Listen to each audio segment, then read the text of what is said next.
বদনজরের গোসল কিভাবে করবেন? আমরা অনেকেই বদনজরের গোসলটা করতে পারি না, অনেকের বদনজর লেগে যায়। এটা আপনি কিভাবে বুঝবেন? দেখবেন হঠাৎ করে বমি বমি ভাব আসে, চুল পড়ে যাচ্ছে, অতিরিক্ত চুল পড়ে যাচ্ছে, এরপর আপনার শরীর দুর্বল হয়ে যাচ্ছে, প্রায় সময় মাথা ব্যথা করে, অসুস্থ থাকেন, অস্বস্তি লাগে, নিজের কাছে কোনো কিছু ভালো লাগে না। এটা হচ্ছে বদনজরের লক্ষণ। যদি এরকম আপনি ফিল করেন তাহলে আপনি গোসল করে নেবেন একটা আমল করে। আপনি এভাবে যদি গোসল করতে পারেন অবশ্যই আপনি ভালো একটা ফলাফল পাবেন। বদনজরের গোসল এটা আমরা অনেকেই জানি না। বদনজরের গোসলটা কিভাবে করবেন এটা বলে দিচ্ছি। এই বদনজর কিন্তু খুব ভয়ঙ্কর জিনিস। নবীজি সাল্লাল্লাহু আলাইহি ওয়াসাল্লাম জানিয়ে দিয়েছেন, আল আইনু হাক্কুন, বদনজর এটা সত্য। বদনজর একটা সুস্থ উটকে অসুস্থ করে রান্নার পাতিল পর্যন্ত নিয়ে যায় এবং একটা সুস্থ মানুষকে অসুস্থ করে কবর পর্যন্ত নিয়ে যায়। এজন্য বদনজর খুব ভয়ঙ্কর জিনিস।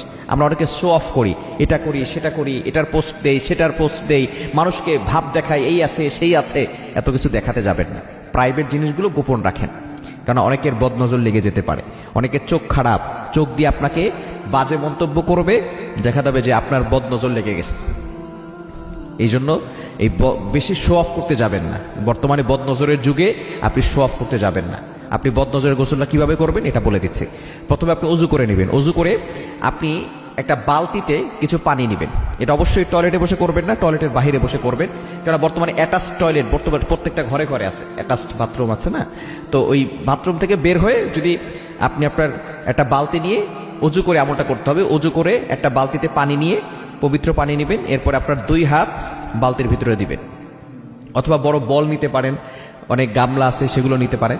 এগুলো নিয়ে আপনি 2টা হাত রাখবেন। এরপরে আপনি প্রথমে দুরূদ শরীফ 7 বার পড়বেন। সবকিছুই 7 বার করে পড়বেন। দুরূদ শরীফ 7 বার।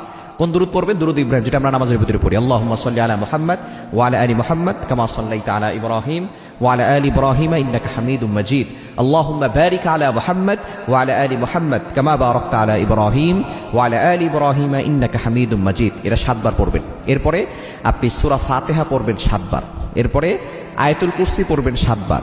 এরপরে সূরা ইখলাস 7 বার, সূরা ফালাক 7 বার, সূরা নাস 7 বার। এরপরে শেষে আবার দুরূদ শরীফ 7 বার পড়ে আপনি ওই পানিতে ফু দিবেন। হাত তো পানিতে আছে, আবারও ফু দিবেন। এরপরে ওই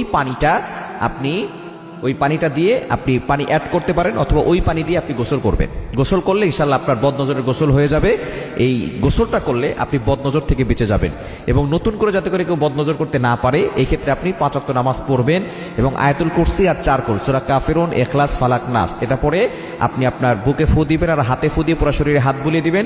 শরীর বন্ধ থাকলে দুনিয়ার কোনো শক্তি আপনাকে ক্ষতি করতে পারবে না।